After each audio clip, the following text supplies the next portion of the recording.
वन्दे ब्रह्मपुरादिपं श्रीसहजा नन्दं च मूलाक्षरम्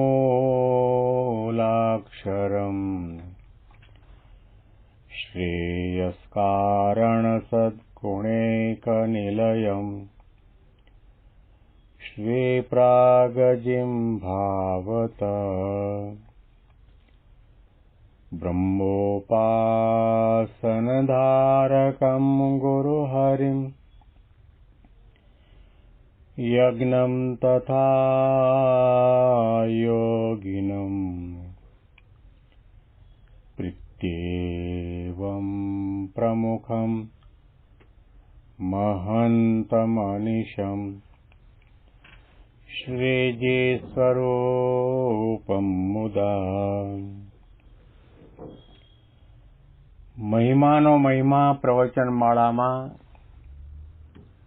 આજે 6 ઓગસ્ટ 2024 મંગળવારના દિવસે તમામ સંતો હરિભક્તોને મારા સાષ્ટાંગ પ્રણામ. જય સ્વામિનારાયણ. હેપી વચનામૃત દ્વિશતાબ્દી મહોત્સવ. હેપી પ્રમુખ સ્વામી મહારાજ શતાબ્દી મહોત્સવ. ગઢડાંત્યનું 14મો વચનામૃત સાંભળી રહ્યા છીએ. મહારાજે જ્યારે આ વચનામૃતમાં વાત કરી કે દૈવી અને આસુરી જીવ છે, એ આસુરી જીવ છે સત્સંગમાં આવ્યા પછી પણ ગમે ત્યારે સત્સંગમાંથી વિમુખ થઈ જાય. દ્રષ્ટાંત આપીને સમજાવ્યું કે મરચાનું બીજ જમીનમાં વાવીએ કે લીમડાનું બીજ જમીનમાં વાવીએ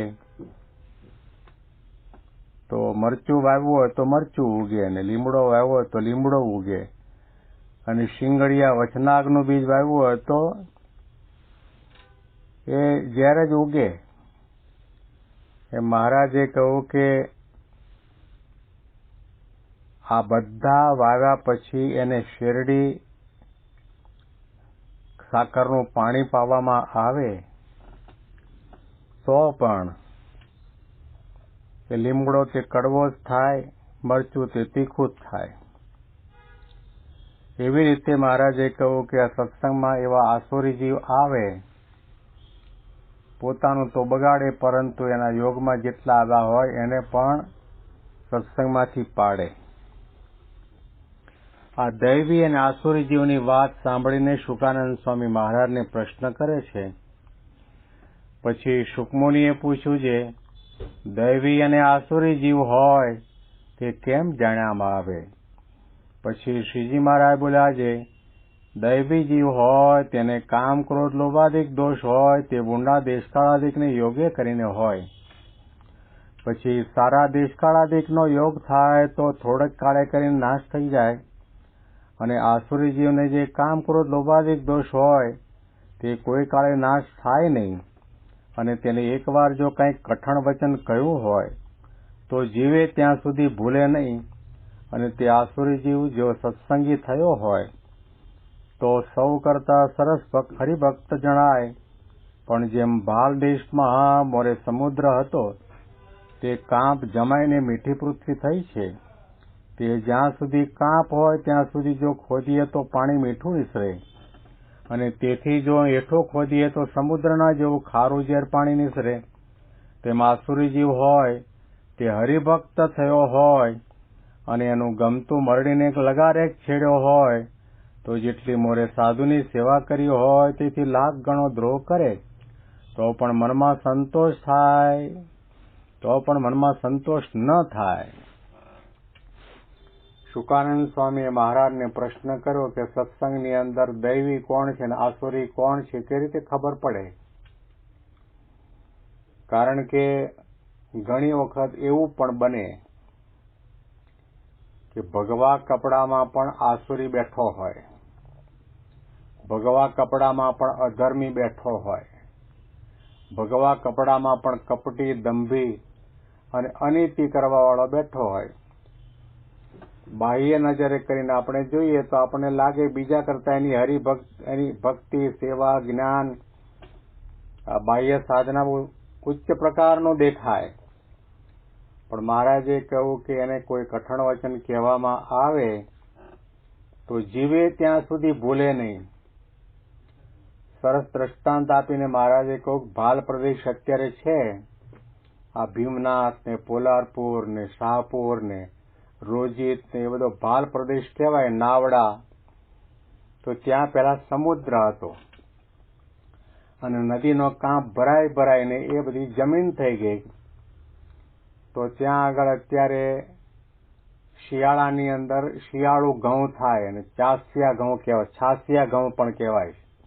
એને પાણી પાવાની જરૂર ન પડે અને એ ઘઉં એટલા મીઠા હોય છે કારણ કે એને સીધું જમીનમાં રહેલા તત્વોનું પોષણ મળે છે, પાણી પાવાની જરૂર જ ન પડે. છાસિયા ઘઉં, ભાલિયા ઘઉં કહેવાય છે. તો એ ઉપરના ભાગની અંદર તમે ખોદો તો પાણી મીઠું નીકળે, પરંતુ થોડાક વધારે ઊંડા જાઓ તો સમુદ્રનું ખારું ઝેર જેવું પાણી નીકળે. એમ આ આસુરી જીવ છે, બાહ્ય રીતે ભક્તિ, સેવા, સત્સંગ બહુ સારી રીતે કરતો હોય પણ એનું મનગમતું ન થયું અને મનનું મરોડ્યું, એનો કંઈક અપમાન થયું, તિરસ્કાર થયો તો તરત જ એ પોતે સત્સંગમાંથી વિમુખ થઈ જાય છે અને બીજા કેટલાય બધાને પોતાની ભેગા જોડે જોડે લેતો જાય છે. એટલે શ્રીજી મહારાજે કહ્યું કે દૈવી અને આસુરી જીવ, સંગ કોનો કરવો અને કુસંગનો કઈ રીતે ત્યાગ કરવો એના માટે પણ મહારાજે આદેશ આપ્યો છે. કારણ કે ભગવાનનું ઘસાતું બોલતો હોય, સંતોનું, હરિભક્તોનું, સત્સંગનું ઘસાતું બોલતો હોય અને કોઈનું સન્માન કે કોઈની પ્રશંસા સાંભળી શકતો ન હોય, જોઈ શકતો ન હોય, એ પછી ભગવા કપડામાં હોય, કોઠારી, ભંડારી, પૂજારી ગમે તે કક્ષામાં હોય તો પણ મહારાજે કહ્યું કે આસુરી જીવ છે અને એનો સંગ તો ક્યારેય પણ કરવો નહીં. એ શુકાનંદ સ્વામીના પ્રશ્નનો જવાબ મહારાજે આપ્યો. હવે આગળ પછી મુક્તાનંદ સ્વામીએ પૂછ્યું છે, હે મહારાજ, તમે એમ કહ્યું જે આસુરી જીવ હોય અને હરિભક્ત થયો હોય તો તેનું જ્યાં લગી ગમતું રાખીએ ત્યાં સુધી તો સત્સંગી રહે અને જો ગમતું ન રાખીએ તો વિમુખ થાય. તે જ્યાં લગી વિમુખ નથી થયો તેવામાં જો તેનો દેહ પડી જાય તો આસુરી રહે કે દૈવી થાય? મુક્તાનંદ સ્વામીએ બહુ સરસ રીતે પ્રશ્ન કર્યો. મહારાજે કહ્યું કે આસુરી જીવ સત્સંગમાં હોય એ વિમુખ થાય છે, એનું મન ગમતું ન કરીએ તો.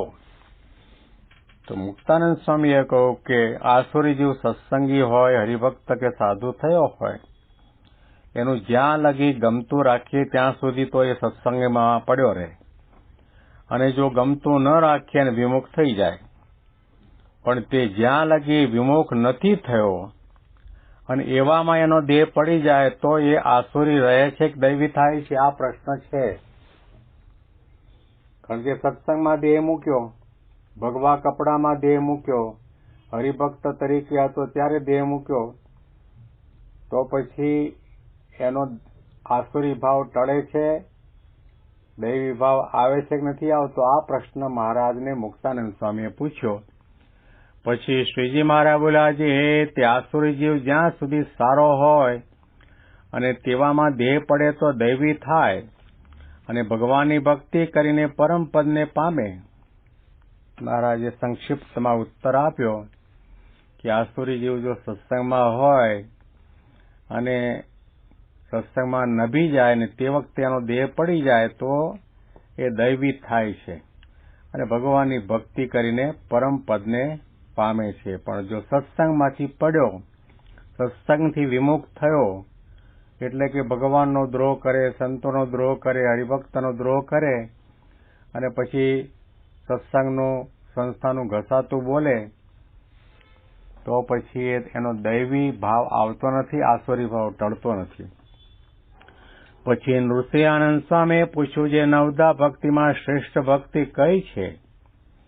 પછી શ્રીજી મહારાજ બોલ્યા, નવધા ભક્તિમાંથી જેને જે ભક્તિ કરીને ભગવાનમાં દ્રઢ સ્નેહ થાય તે જ ભક્તિ જેને શ્રેષ્ઠ છે.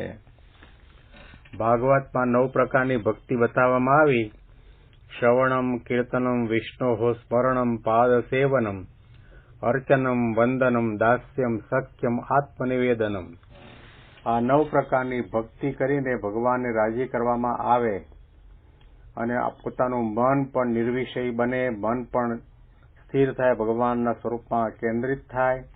આટલો બધો ભક્તિનો મહિમા ગાયો છે. તો નૃસિંહાનંદ સ્વામીએ મહારાજને પ્રશ્ન કર્યો કે આ 9 પ્રકારની ભક્તિ શાસ્ત્રમાં કઈ છે? એ 9 પ્રકારની ભક્તિમાં કઈ ભક્તિ શ્રેષ્ઠ છે?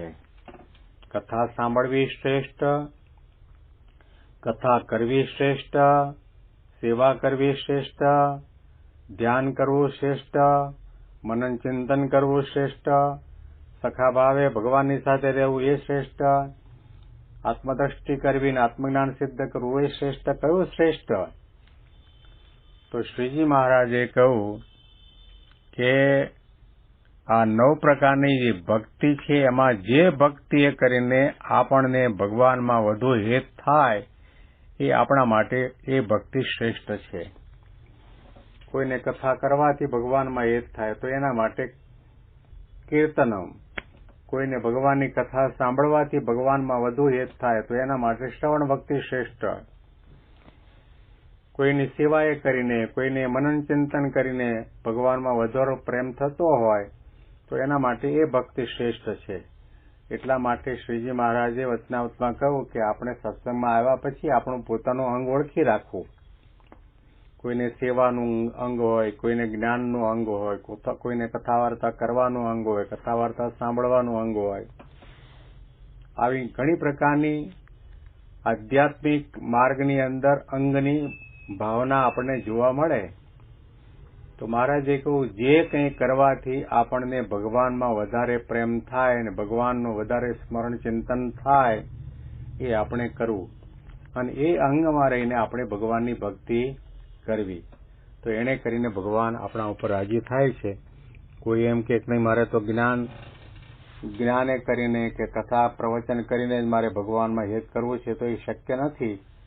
આપણે જોવાનું, આપણે આપણા અંગનો તપાસ કરવાનો કે આપણે કઈ ક્રિયા કરવાથી આપણું મન નિર્વિષય થાય છે અથવા તો ભગવાનનું વધારે સ્મરણ થાય છે, ભગવાનમાં વધારે હેત થાય છે, જગતમાંથી વૃત્તિ પાછી વળે છે. આ બધું આપણે જાણી રાખીએ તો પછી એ અંગને દ્રઢ કરવા માટેનો પ્રયત્ન કરવો. પછી ગોપાળાનંદ સ્વામીએ પૂછ્યું છે જેને બાળાવસ્થા હોય અથવા યૌવનાવસ્થા હોય તેને કેવા પુરુષનો સંગ રાખવો? ગોપાળાનંદ સ્વામી મહારાજને કહ્યું કે જેને બાળ અવસ્થા હોય ને કેટલાકને યૌવન અવસ્થા હોય તો એને કેવા પુરુષનો સંગ રાખવો? પછી શ્રીજી મહારાજ બોલ્યા જે વયે કરીને પણ વૃદ્ધ હોય અને ધર્મ, જ્ઞાન અને વૈરાગ્ય જેને દ્રઢ હોય અને ભગવાનને વિશે પણ દ્રઢ પ્રીતિ હોય તેવા પુરુષનો સંગ પ્રીતિએ કરીને એ 2 જણાને કરવો. યુવાન હોય કે વૃદ્ધ હોય, બાળ હોય કે યુવાન હોય, સંગ એનો કરવાનો કયો કે પહેલું તો ઉંમરમાં આપણાથી મોટા હોય અને પછી એનામાં ધર્મ પણ હોય, જ્ઞાન પણ હોય, વૈરાગ્ય પણ હોય અને ભગવાનને વિશે દ્રઢ પ્રીતિ અને ભક્તિ હોય. એ પછી ત્યાગાશ્રમમાં હોય કે ગ્રહસ્થાશ્રમમાં હોય એવા પુરુષનો સંગ પ્રીતિએ કરીને કરવો. આ બંનેના માટે એક જ સાધના અને એક જ સંગ બતાવ્યો.